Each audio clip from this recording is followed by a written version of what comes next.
ব্যাপারটা কি জানেন, আমাদের এইসব অনুষ্ঠানগুলো উঠে গেছিল। এই যে পাড়ায় পাড়া এই নাচের প্রতিযোগিতা বলুন, গানের প্রতিযোগিতা বলুন, অঙ্কন প্রতিযোগিতা বলুন, আমরা এটা মোটামুটি চালু করেছি আজকে নয়, আমরা প্রায় 20-21 বছর হয়ে গেছে যে মানুষ, অঞ্চলের মানুষ ছোট ছোট অংশগ্রহণ করছে, তারা খুব খুশি হচ্ছে, আনন্দ পাচ্ছে, তাদের অভিভাবক অভিভাবকরা আনন্দ পাচ্ছে। আমাদের নেত্রী যে মমতা বন্দ্যোপাধ্যায় বলেন যে মানুষের পাশে থেকে মানুষকে নিয়ে সঙ্গে নিয়ে কাজ করতে হবে। ওনার কথা, যে কর্মী মানুষের কাজ করবে, মানুষের সেবা করবে, সেই প্রকৃত কর্মী, সেটাকে মাথা নিয়েই আমি এগিয়ে যাচ্ছি।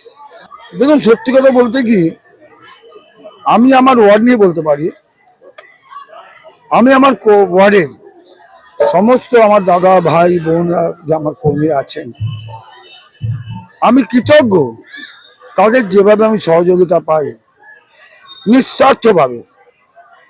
আমরা খুব কম বাজেটে আমরা অনুষ্ঠান করি, আমরা এবং আমার দলের নামে আমরা অনুষ্ঠান করি, যে আমাদের গ্রহণযোগ্যতা কতটা, মানুষ কতটা আমাদের ভালোবাসেন, তাই আমরা দলের নাম দিয়ে কিন্তু আমাদের অনুষ্ঠান করি।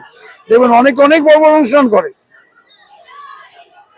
তারা কিন্তু নয় কোনো ক্লাবের নামে, কোনো সংস্থার নামে দিয়ে করে, কিন্তু আমরা 67 নম্বর ওয়ার্ড দায়িত্ব নিয়ে বলতে পারি, আমরা পুরো অনুষ্ঠানটা, কর্মসূচিটা আমরা দলীয়ভাবে নিই, দলের নাম দিয়ে আমরা করি।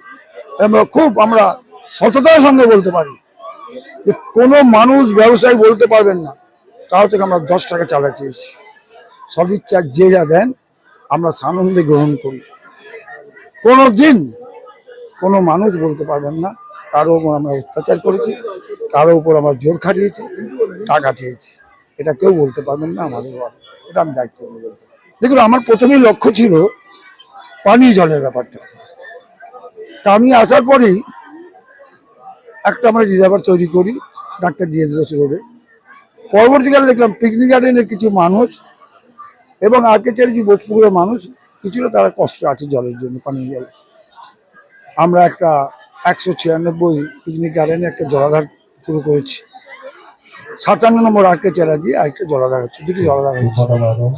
আমাদের দীর্ঘদিনের সমস্যা ছিল নিকাশি ব্যবস্থা, বিবিচারজি আর্কেচারাজি বোসপুকুর আমরা করে ফেলেছি। আমরা একটি জায়গা ছিল 173 পিজি রোড থেকে 12 রেল ধর্মতলা রোড, প্রায় 300 মিটার, এখানে কোনো ড্রেনেজ সিস্টেম ছিল না। আমরা নতুনভাবে করেছি, কাজ প্রায় 95% শেষ, 2-3 দিনের মধ্যে কাজটা শেষ হয়ে যাবে। ডমিনিয়ান লেন বলে একটা বিরাট বড় একটা বৌদ্ধশ্রেণী জায়গা আছে, অত বড় একটা এলাকা, ওখানকার ড্রেনেজ লাইন 6 ইঞ্চি 9 ইঞ্চি। সেটা আমাদের মেয়র পরিষদ তাহর সিংকে বলে আমি ওটা নতুনভাবে করাচ্ছি, ওরা 1.5 ফুটের হবে, ওয়ার্ক করা হয়ে গেছে, কাজ শুরু হবে। তেমনিভাবে আমরা বন্দেল থেকে আমাদের 1 নম্বর জিএস বোস রোড, অত বড় একটা খুব গুরুত্বপূর্ণ রাস্তার, ওখানে 9 ইঞ্চি ড্রেন, কয়েকশো বাড়ি, কয়েক হাজার মানুষ বসবাস, ওইটাও আমাদের 1.5 ফুট আমাদের ড্রেনেজ হবে, সেটাও পাস হয়ে গেছে।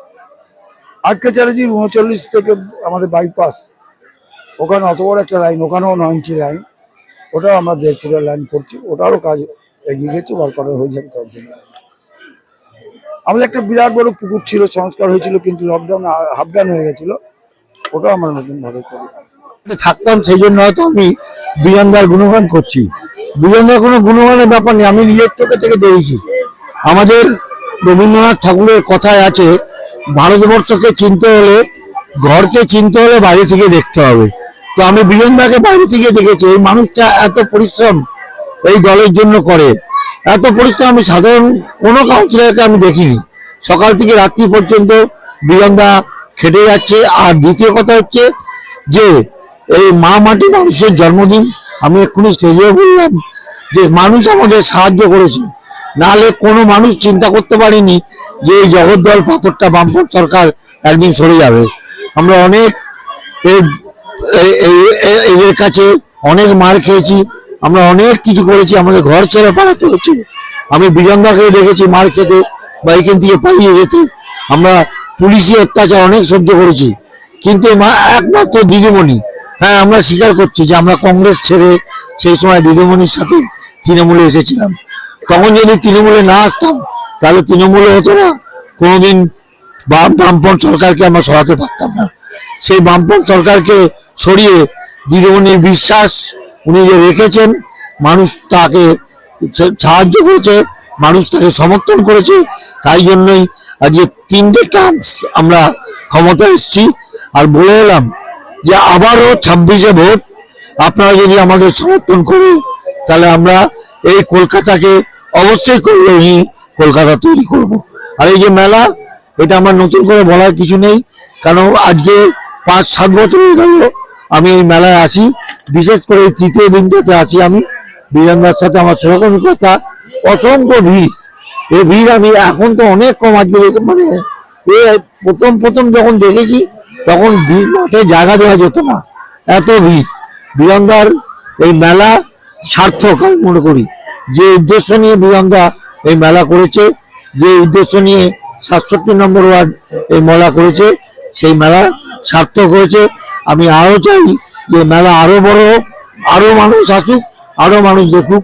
এই কারণ এই যে শীতের টাইমটা হচ্ছে আনন্দ উৎসবের দিন, বীরেন্দ্রা সেটাকে বেছে নিয়েছে। আমি আবারও বীরেন্দ্রাকে ধন্যবাদ জানাই। আর মেলা বলি যে এই মেলা অসাধারণ মেলা। 67 নম্বর ওয়ার্ডের যারা জনসাধারণ আছে তাদের কাছে নতুন নয়। বিজনদা তৃণমূলের জন্মলগ্ন থেকে তৃণমূল কংগ্রেসের সঙ্গে আছে এবং বিজনদা প্রতি বছর 1 জানুয়ারিকে কেন্দ্র করে 3 দিন ব্যাপী, 4 দিন ব্যাপী, 5 দিন ব্যাপী অনুষ্ঠান করে। এবং আমরা যারা কলকাতা পুরসভার সঙ্গে যুক্ত আছি শুধু তারা নয়, যারা তৃণমূল কংগ্রেসের পরিবারের মানুষ, আমরা প্রত্যেকে বিমলের ডাকে আমরা এখানে এসে পৌঁছি। খুব সুন্দর একটা পারিবারিক অনুষ্ঠানের মতো করে হয়। এই অঞ্চলের সকল মা ভাই বোনেরা, বয়োজ্যেষ্ঠরা, তারা এসে এখানে উপভোগ করে। এটা বিজনদার কৃতিত্ব। বিজনদাকে এই অঞ্চলের মানুষ ভালোবাসে, একজন ভালো মনের মানুষ। তার ডাকে সবাই সাড়া দেয়, যেরকম এই ওয়ার্ডের লোক আমরাও সাড়া দিই বিজনদার জন্য, আমরাও পৌঁছে যাই।